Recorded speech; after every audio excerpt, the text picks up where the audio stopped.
Thanks for downloading Grilled. Make sure you follow us on SoundCloud so you never miss an episode, or on your podcast platform of choice. I'm Cara Houchin, editor of the Staff Canteen, and in this special episode we chat to newly crowned MasterChef The Professionals winner Stu Deeley.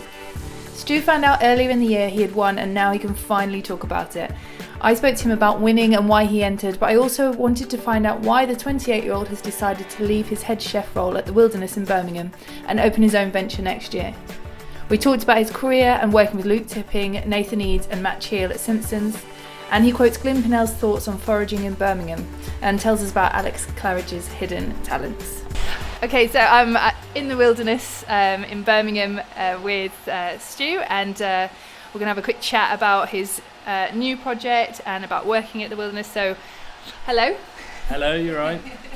Thank you for doing this. And first things first, congratulations on MasterChef. So how was that? Thank you very much. Yeah, it was more of a shock for me than anyone, I think, because I entered not really thinking that I could win it. I just entered it to have a go and to kind of test myself. And then when I won it, it was almost like a really weird dream. I can imagine. So being able to talk about that now, how hard has it been to keep it to yourself? It's so hard to keep a secret, especially in this industry. Everyone talks, and you know it's a great industry because you get knowledge faster than any other industry because everyone knows where everyone's going, everyone's business. But this is also, you know, such a big thing, and having so many people watch it, you have to keep it secret right to the end so that there's that suspense. Everyone likes a gossip is what you're saying, really. Yeah, everyone loves a gossip, me included. Cup of tea and a quick catch up on what's going on, it's great. Yeah. Why did you enter MasterChef? Why did you want to do that?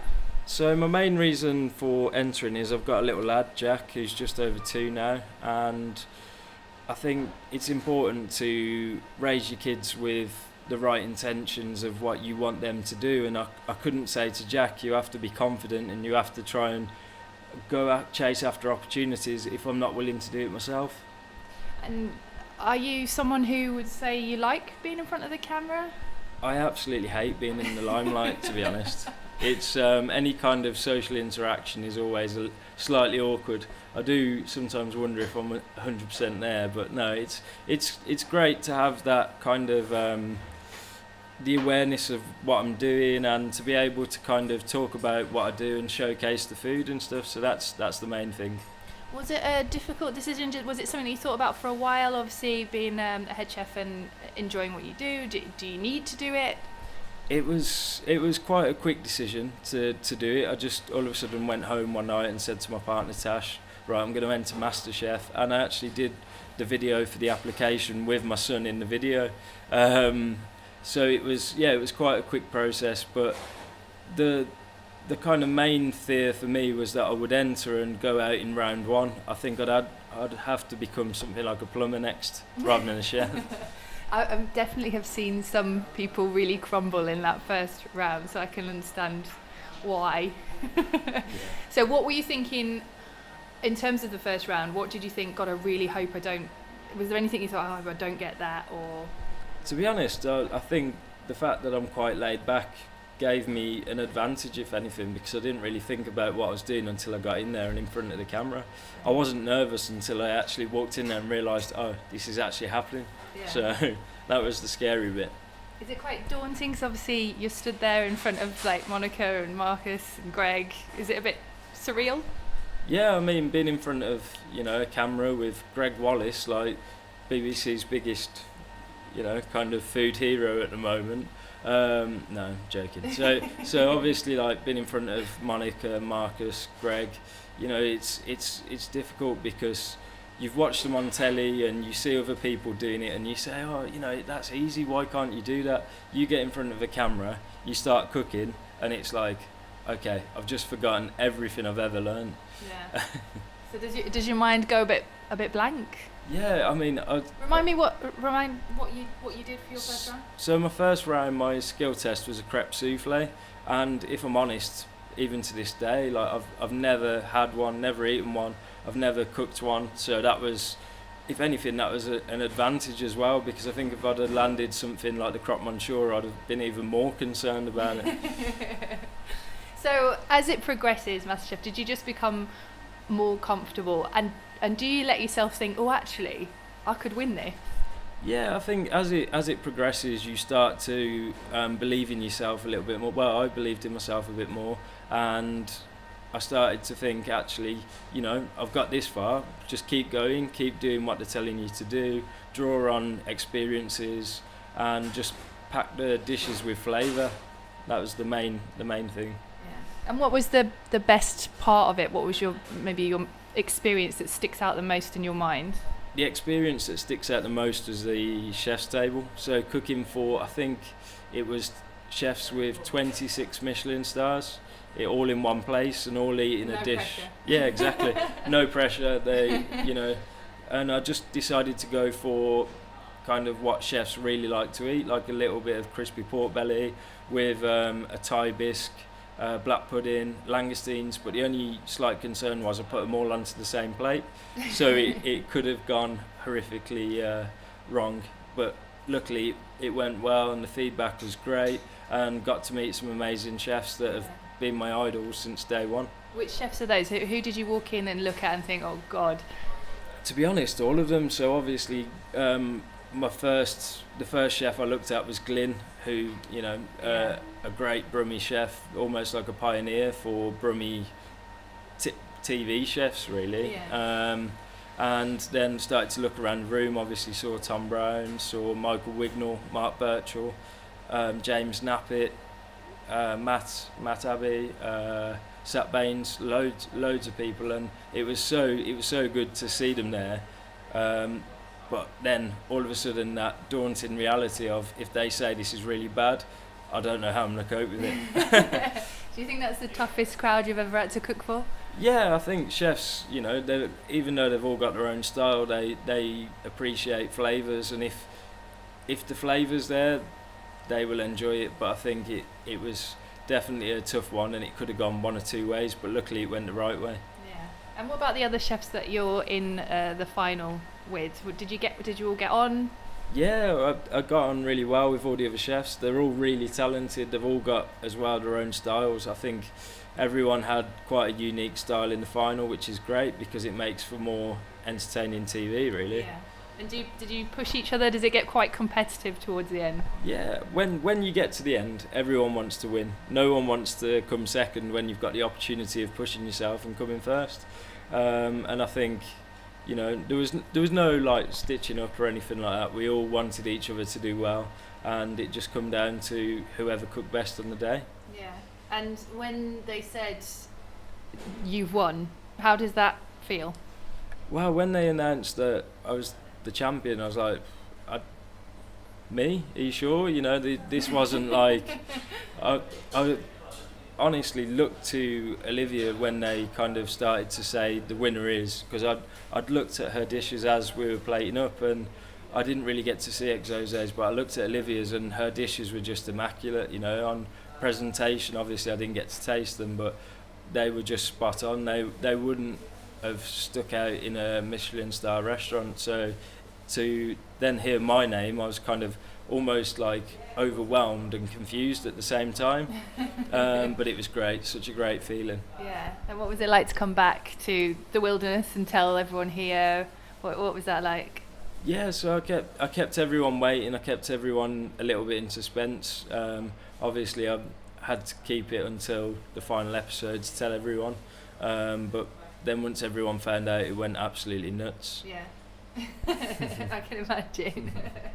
And did they support you through the whole thing? Was Alex like a soundboard? Were they helpful? Alex has always been supportive throughout the whole time that I've been at the Wilderness. You know, he gave me the opportunity. He okayed me going on MasterChef, and yeah, he's a really great guy, and he just wants to see people succeed. Yeah, which is really important in a boss, right? Yeah, it's the biggest part of the industry at the moment. Why we struggle so much with getting chefs in the industry is because of the hours of the work that you have to do. So you have to be supportive, and when you find someone that's supportive and that will almost nurture you and allow you to breathe in your own space. That's so important to have in a boss. Yeah, definitely. I mean, we'll talk about Alex a bit more in a minute. But now, having done MasterChef and been on TV, is TV good for the industry or bad? What do you think? I think TV is great for the industry. I think people like to see what happens behind the scenes because not every kitchen is open. Yeah. So to be able to see the preparation of it, the finished dish, and then to have such a high level of judging like Marcus and Monica and Greg to taste the food and just to recognise young talent, it's a great platform for people to almost make a break for themselves. Yeah. And what does winning MasterChef mean for you career-wise? I've always struggled with self-belief, to believe that I'm good enough to do even the head chef role at the Wilderness and to go on to do other things, but I've always struggled with knowing if I'm going in the right direction. So that for me kind of gave me the confidence that you are doing a good job, and regardless of where you finish in the competition, you're doing a good job at what you're doing. So then when I did win, that was almost like, well, like I must be doing a great job, if I can win MasterChef and kind of showcase my style, which is original to me. It was just such an overwhelming experience, and just a feeling of being so proud of myself, I guess, which I don't feel that often because I like to get things right and I'm quite hard on myself when I don't. Yeah. And you talk about showcasing your own style. Obviously, Alex has got a very unique style of food that he does. And is that something that you've enjoyed and found quite easy to do, or is it always quite hard to forget what you've kind of learned? Yeah, I think because I've been at the Wilderness now for just over 2 years, and Alex's style kind of is my style, so I took control of writing the menus around 2 years ago. So the food side of things has been under my control, so it's allowed me to grow my style into the Wilderness, basically. Yeah. So it's been a great experience. Okay. And so you announced, was it last week, I think, that you're obviously going to move on from the Wilderness, a new project. So tell me what you can about that. So we'll be moving on to another project. This will be me and my partner Tash. We've actually got backers in place for a project in 2020, hopefully to be opening around February. And it's going to be Birmingham based. It's obviously going to be showcasing the style that I created over the past 2 years, and also the style that I kind of showcased on MasterChef. So a new project, which is obviously really exciting, but also probably quite terrifying. How do you feel about leaving the comfort of the Wilderness? So it's a difficult one because the Wilderness gave me that platform to create my own style and to cook in my own way and not have someone tell me, this needs to be a certain way. And it was my first head chef role, so there was a lot of learning along the journey. It's almost a bit of a roller coaster because we've had some real difficult times where we've tried to open other ventures, whatever, but the main thing is I've met some amazing people along the way, and I've been able to be true to what I think Birmingham food is. Yeah. So what's your kind of biggest fear about going out on your own? My biggest fear, I think everyone's biggest fear when they open the first business, is just that it fails, really. But I just want people to understand what we're doing, kind of get it, and to just enjoy it, and it to be, kind of a restaurant that people can come to not only just for birthdays or anniversaries, but also just Friday night for a free course menu or just a bite to eat. That's kind of what we want. You can tell you've been doing MasterChef because you keep answering all my questions with my question. They've well trained you. Yeah, I'm definitely well trained, unless you ask the missus, and then she would say otherwise. But So let's talk a little bit about how you ended up at the Wilderness in the first place. So talk me through your career, because people might not know that much about you until you've kind of burst onto the telly on MasterChef. So how did you get into it? I mean, why on earth did you want to be a chef in the first place? I think that's a question that a lot of chefs ask themselves, to be honest. Why did I ever want to become a chef? But no, this is a positive story. So it was when I was about 13. I started watching, Ready Steady Cook, all these kind of cooking programs at the time. Are you excited for that coming back? Yeah, I'm massively excited. I mean, this isn't a plug, but I would like to be on there. But no, watching programs like that, watching Gordon Ramsay, Gary Rhodes, Rick Stein, and I just kind of got a real passion for cooking, so I started cooking at home, and I absolutely hated school. School was the worst thing that I've ever done in my life. I mean, that's something that's quite common when I ask the question, is that most chefs hated school. So I think most chefs were rebels at school. I mean, I'd like to say I was a rebel at school, but half the time I wasn't there, because I'd just go and find something else to do instead. What were you doing instead? I'd find anything, play football, throw stones around a park, anything other than going to school.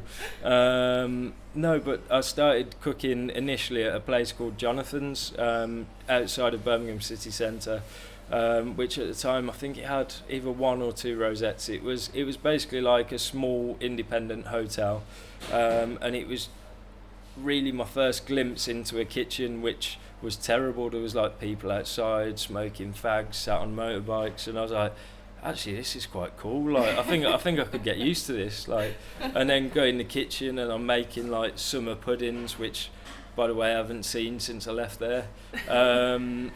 What's a summer pudding? Sorry, for me. It's like mixed berries inside some bread that's been soaked in the berry juice. Okay, yeah, okay. Yeah. So that's. Is that That's an insight. Are you bringing that back? Menu. Yeah. That's an insight into the new menu for the restaurant. So, and then going from there, I kind of left it, and I just became like a typical lad, typical teenager. Getting into trouble, doing things that I shouldn't be doing.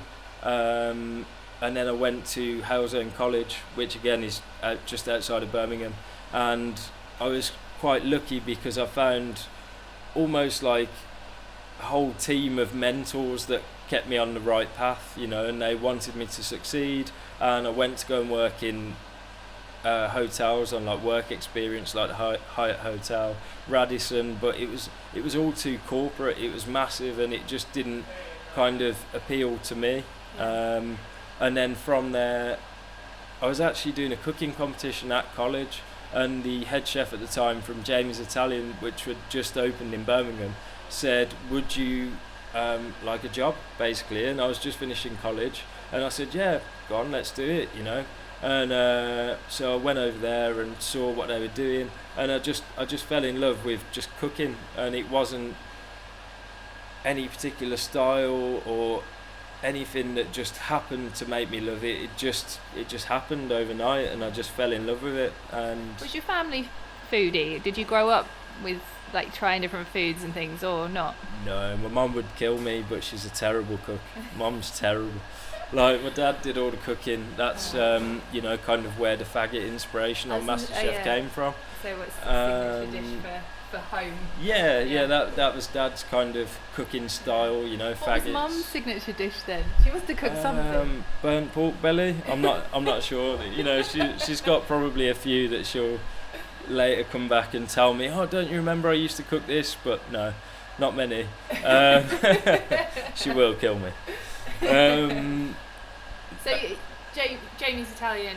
I wasn't expecting you to say that. That's where you've gone. So what did you like? How long were you there for before you kind of like, right, I need to do something different now? So I was just there for around 4 months. Leaving college, I needed a job, needed almost like a step on the ladder into the industry, and then I was kind of working with the head chef one day, and he had worked previously for Stephen Terry, and he kind of said, even though this kind of suits you and you enjoy what you're doing here, I think you should go and look at going into Rosette or Michelin star restaurants, because you want that more, you want a finesse you want to put leaves on a plate and take your time with it, rather than at Jamie's Italian where you're serving 1,000 people a day. Back in the days when it was absolutely rammed and it was brand new. So then I applied for a job at Love's with Steve Love. So that was Michelin something you'd ever thought about because you said obviously you enjoyed cooking, but was that fine dining end, was that something that you'd really thought about before, or? Yeah, I'd always thought about it, but like I said before, that self-belief, that belief that you can walk into a Michelin star restaurant and you can hold your own. I didn't have that at a young age. It took kind of a lot of trying to get to that situation, and I think there's two types of people. There's the people that are naturally talented and the people that become talented from hard work, and I'm definitely that one. Right. So you went to Steve's. Yeah, so I worked with Steve. Unfortunately, and I'll be honest about it, it didn't end in the best possible way, because as a 18, 19-year-old chef, doing 16, 17 hours a day, 5 days a week, it was hard. I couldn't cope. There was 3 of us in the kitchen. We had no pot wash, and it was an eye opener. We'll put it that way. I sometimes remember waking up at 6 in the morning to just get there early before the traffic, so that I could have another hour in the car before I started. Oh, really? Yeah. Wow. Okay. So that was a tough experience. What did you do then? Did you feel like maybe it wasn't for you after all, or? Yeah. So after there, I kind of went and worked in a place that was just serving I'm going to say normal food, almost like a bistro, and it just wasn't the same. I didn't have that passion. I didn't have that burning desire to create dishes because there was no clientele for it. So I decided to reach out to Adam Brown, that was at Brockencote Hall at the time, which was, it was 2 rosettes when I started, and then by the time I left it was 3 rosettes, but he gave me the opportunity, Adam Brown and Simon Hay, to go and work at Brockencote Hall, and that was when Adam Reed was there as well. Okay. So that was a great opportunity to be able to see what they were doing and see Adam's style, and to just get that foundation, start building a repertoire of skills and of knowledge. Yeah. So did you fall kind of back in love with it again? Because it sounds like you fell out of love with it a little bit. Yeah, I think when you go into a job that you don't particularly enjoy, it's difficult to really feel passionate about what you're doing, and that was the case before I got to Brockencote, and then I saw what they were doing and it re-inspired me, because Adam was big at the time on foraging and a lot of things that I'd never seen before. Okay. So foraging, that must have been completely different. I imagine you don't really forage in Birmingham, so... Yeah, I think Glyn has the best quote for foraging in Birmingham, which I don't think I can actually say on this podcast. You can, it's for chefs, you're not going to offend anybody. Yeah, good point. So Glyn says foraging in Birmingham is finding dog shit in crisp wrappers. It's not... Lovely. Yeah, exactly. It's not well known for foraging spots like obviously the Lake District and places like that, where you can go into little coves and find amazing produce. Yeah. It's, we cook with kind of food that comes from the veg man, not food that you find growing down a little alleyway in Birmingham. You don't want to cook with anything you found down an alleyway in Birmingham, no? Yeah, you've got to be careful. And then kind of going on from Brockencote, I then decided, okay, I think it's time to go and work in a Michelin star restaurant, and I reached out to Luke Tippin, who came back to me the same day, which at the time really shocked me, because I thought, a restaurant like this, it's going to be full with chefs that want to be there and everything else. Yeah. And I kind of got in touch with him. He asked me where I worked, and he gave me that opportunity, he gave me that chance to go in there. But at the time of leaving Brockencote, I think I was a senior chef de partie, and I had the opportunity to go to Simpsons, but I had to go back down to being a commie. Okay. What was that like? I took it, I bit Were his you hand off. apprehensive about going back into a Michelin-star kitchen as you'd had an experience that you didn't particularly enjoy? Not saying that there was anything wrong with your experience with Steve, but were you a bit apprehensive off the back of that? I think the thing is, I talked to a few people before I started at Simpsons, and they reassured me that, it's a good move, and Luke is well known for being almost like the gentleman chef. He looks after people, he nurtures people, and I felt like it was the right place for me to go. Yeah. Okay. So you took obviously a drop in your role to do that. Was it worth it? It was totally worth it. I took a drop from being a drop down to being a commie, and within I think 3 weeks I became a chef de partie again. And if I'm honest, to this day I still remember the reasoning why, and that was because Luke loved how much care and attention I put into staff food. Oh really? Yeah. Okay. So what sort of things were you dishing out for staff food? Oh, there was a bit of all sorts. There was the occasional Tex-Mex. There was a bit of all sorts, yeah. And it was just about, kind of, obviously we're all there for 15 hours a day. You need to look after each other. Yeah. And Luke saw that kind of care inside in me, and saw that, there's more to being a chef than just cooking. Yeah, no, definitely. And so how was your experience at Simpsons then? So Simpsons was that was really the making of my career. Like, it was going there, it gave me all the skills, gave me the knowledge, gave me the drive to go on and keep progressing. And working with people like Luke and Andreas and Matt Cheal at the time, Nathan Eades, they're all great chefs, and they all individually gave me little bits of knowledge that I still use to this day. Do you feel like that's where everything kind of came together for you? Everything definitely came together at Simpsons. It was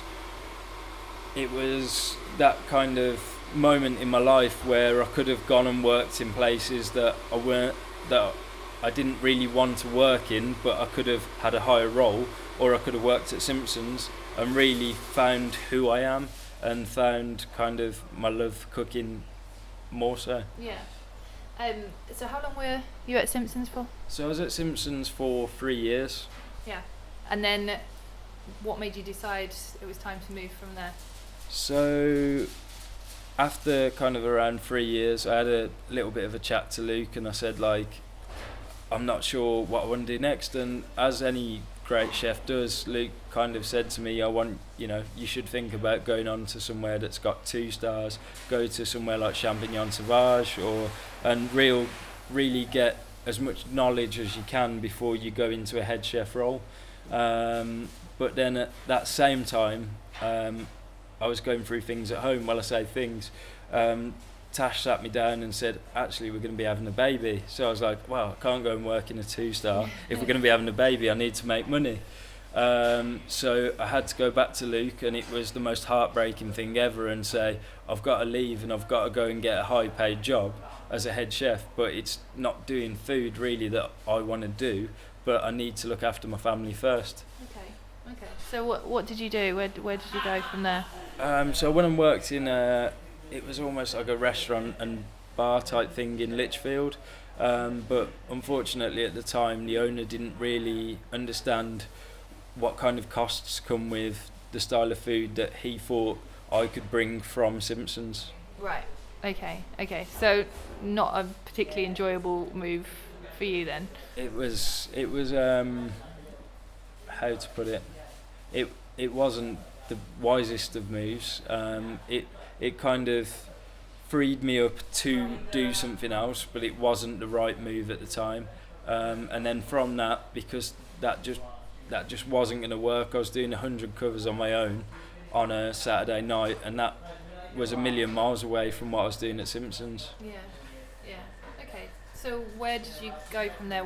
How did you decide what to do next? From there, I actually ended up doing agency work. So I ended up on the agency. You've done a bit of everything. Yeah, exactly. I'm a bit of a jack of all trades. Can also do DIY, a bit of all sorts. Really? My dad still does the flat packing, but I do the rest. Yeah, so I ended up on the agency. Again, like we got a little one on the way, and no, actually at that point, while I was on the agency, Jack was actually born, because I wanted to take some time where I could almost do my own schedule and I could have time at home whilst also earning decent enough money. But how important is it to have a bit of a life? Because as a chef, that is sometimes the bottom of the pile, right? what's a life? No, it's so important to have a work-life balance, because if you don't, you'll find that you'll just burn out really quickly. I try and structure it so that I have at least a few days of holiday once a month maybe, just to really kind of recoup, and I think it keeps you creative. Yeah, no, definitely. Always good, isn't it, to have like a break from what you're doing. So yeah, you become overwhelmed with work and you don't see the bigger picture sometimes if you don't. Yeah. But then after the agency I decided, kind of enough's enough, and I've had enough kind of building burgers for a living at the moment. And then I kind of had a chat to Chris, who was actually one of my college lecturers, and Chris is a part owner of the Wilderness with Alex. Right. And Chris said, why don't you go and have a chat to Alex? And we'd had a few chats before, but the last chat we had was when I got into my mind that I was going to a 2-star. So I kind of at that time rejected Alex's offer, so I thought, is this guy going to offer me a job even though I've rejected him once, Yeah. Did he make you work hard for it? Well, I'd like, just for Alex's sake, I'll say he did, but he didn't. He rolled over and let me tickle his belly, but that's another story. That sounds like a story I really want to hear. So he graciously let you take the opportunity. Yeah, so Alex let me come in, and at the time that I came in, actually Louisa was on MasterChef. So Louisa was kind of running things for Alex in the kitchen, and she'd just appeared on MasterChef. That's Louisa Ellis. Louisa right, Ellis, yeah, she's actually doing some private chefing work now. But at the time she was at the Wilderness, and yeah, she was killing it on MasterChef. She was doing great, and it's always difficult to fit into a team, but I came in and I just felt like this was I don't know how to say this, but like a team of misfits, and that I was almost like one of these misfits, and we all together made one great team. Yeah. And so what is Alex really like? I mean, if you've never met Alex, he's definitely a character, I think is fair to say. What's he like to work with? I mean, probably the best way to describe Alex is if he wasn't a chef, he'd probably be like a daytime TV host. He's that kind of character. He's very bubbly, he's very out there, and he sometimes says things that people think you shouldn't say, but he loves it, and he's a better person for it. What's he like as a chef then? Why are you pausing? It's difficult. I think, like our transition from Alex kind of creating dishes to me taking the reins was quite short. So I don't really have that many chefy stories of Alex. I'm quite fortunate in the fact that he said to me, this is the kind of style I want to go with. Go away, create a menu, and we'll go from there. And then that's what we did. We created a menu. I took the title of head chef, because before that I was just senior sous, and then from there we haven't looked back. I've created the dishes ever since. Yeah. So what input does Alex have then, or has he just kind of taken a step back, and which is great for you, let you kind of just take the reins? So when Alex made that decision, which I've got to admit is really brave, to kind of trust someone that's just come from the agency to run your kitchen, it was a great thing for me. It meant that I could really focus on food that I wanted to cook. Alex will obviously always have a little bit of input in the dishes, but I would say kind of 6 months into that, he felt comfortable enough to let me just kind of spearhead the menu and take all my kind of influences and put them onto the menu with his kind of style. Yeah. I mean, he openly admits he never wanted to be a chef, did he? He wanted to be a musician, is that right? Yeah, I believe. I'm not sure. But he thought his music was crap, so... I mean, I have heard Alex singing a few times. Well, I say a few, that's a lie. He's definitely, he's got great musical talent. He's almost like that kid at school that he's quite cool, and he's got so many hidden talents. Like, I remember once we were sat in an airport in Amsterdam and I saw someone playing the piano and I thought, oh my god, like that's quite cool. I looked across again, I mean, I won't say why I wasn't totally with it. It was an airport and it was Amsterdam. And there's Alex playing the piano and I'm thinking, I must be dreaming this. But no, there he was, playing away, and he's got so many hidden talents and he's just an all-round kind of cool guy. Yeah. So how old are you? So I'm 28. Okay, so some people will say you're quite young to be going off solo. How do you feel about that? What would your kind of response be to that? Are you ready? Do you know everything? Oh, I definitely don't know anything. I would say I don't know, even as much as I probably need to, but I think a lot of things in life you teach yourself how to do things. Like a lot of the stuff for MasterChef, like the chicken ballantine, I just kind of went with my gut feeling and just kind of taught myself a lot of things, because if you want something bad enough you'll teach it yourself. And as for opening a business, I'm going to go with that strategy as well. That might work, that might not, I'll tell you in a year's time. But no, I've got enough good people around me to kind of tell me when I'm making a good or bad decision. And of course there's always Andreas and Luke to lean on, and Alex as well, to kind of get business ideas and just a lot of hope, I guess. Because it's all well and good being a great chef, but then being a businessman or a restaurateur as well, that's a whole different ball game. So I'm assuming that you're probably a little bit apprehensive about that new side, or are you excited to learn something new? I think a lot of what you've seen on MasterChef is really just my personality. I am quite laid back, I'm quite kind of easy to please, and I just roll with the punches, and I'm very excited, like so excited for the restaurant to open, but at the same time I'm trying not to worry too much about what's going on and just kind of go with the flow and just hope that it all falls into place, to be honest. Yeah, well, I'm sure it will. Having talked about your career, you have literally done every possible avenue, I think, of the industry. So what do you think about the industry? How has it changed since you started? What are the positives? What are the negatives? What would you like to see change going forward? I think that there's always going to be some kind of epidemic in the industry. That's just the way it is. When I first started, it was the fact that no young chefs wanted to join the industry anymore because the hours are long, the work is hard, and in some places you don't get fed, whatever. But you just have to see past all the negatives. You have to just embrace it and just try and push the positivity into what you do, and I think it will shine through and it will definitely get you up the ladder. Yeah. And talking to you and a few other chefs in Birmingham, you all seem like quite a close kind of community. Do you all get on? Do you all support each other?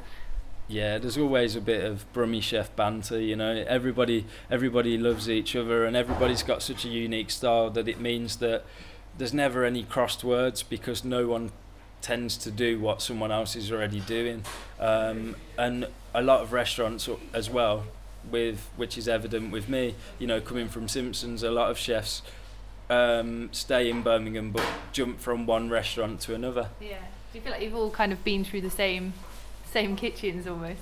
Yeah, well, Simpsons is definitely an institution for Birmingham chefs. Like Glyn was once at Simpsons, as well, and that's kind of really what has made people today. There's been some really amazing chefs that have come through there, like obviously Matt Cheal, Marcus Eves, loads of big names. Yeah.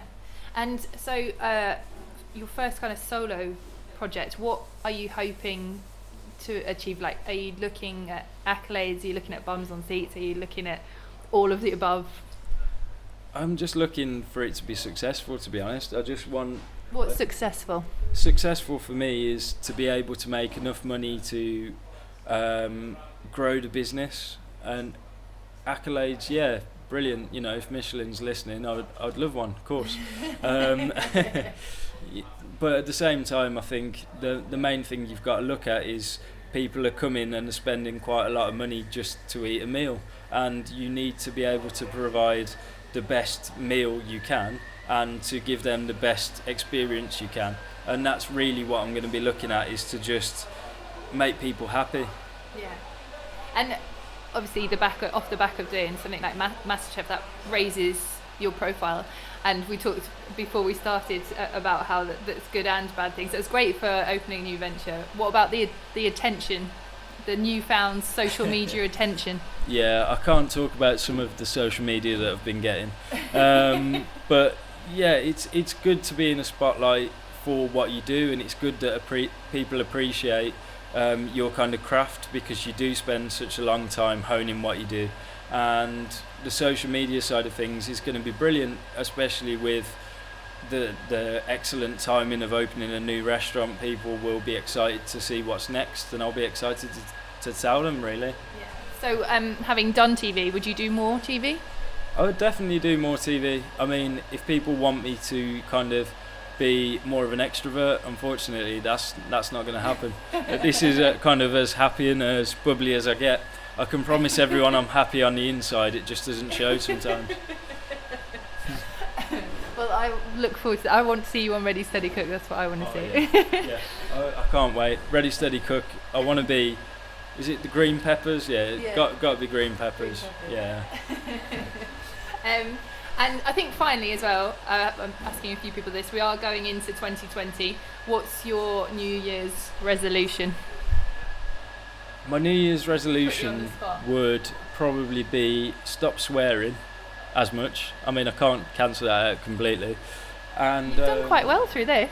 Yeah, I mean, I'm really trying. Again, like you said, it's the MasterChef training. You know, you get told, right, we're gonna have to do this again, and no one wants to see Monica or Marcus's face when you have to go for another cut after you've just said fuck about 3 times. Do they talk to you off camera, or do they just pretend? No, of course they talk to you. I've actually got Marcus's phone number, which is that's been the highlight of my year so far. Is that the best number you've ever got? Yeah. I'm just hoping one day I'll end up on Michael McIntyre's show and I'll be able to call him. Oh, brilliant, yeah. And he'll be like, who? So, New Year's resolution is to swear less. Yeah, swear less, drink more. No, I think just try and stay focused on the business and try and spend more time with the family, I guess, is probably a big one, and that's probably a good one if the missus is listening as well. Yeah, lots of brownie points there. Yeah. Okay, brilliant. Well, I think that's everything, so thank you very much and good luck with the new project. Thank you very much. We hope you enjoyed this interview, and if you have any comments, feel free to tweet us or comment on the post. We're making all of our interviews available to download. And finally, if you like what we do, whether it's our podcast or our videos or even our features, please head over to our Patreon page and support us there.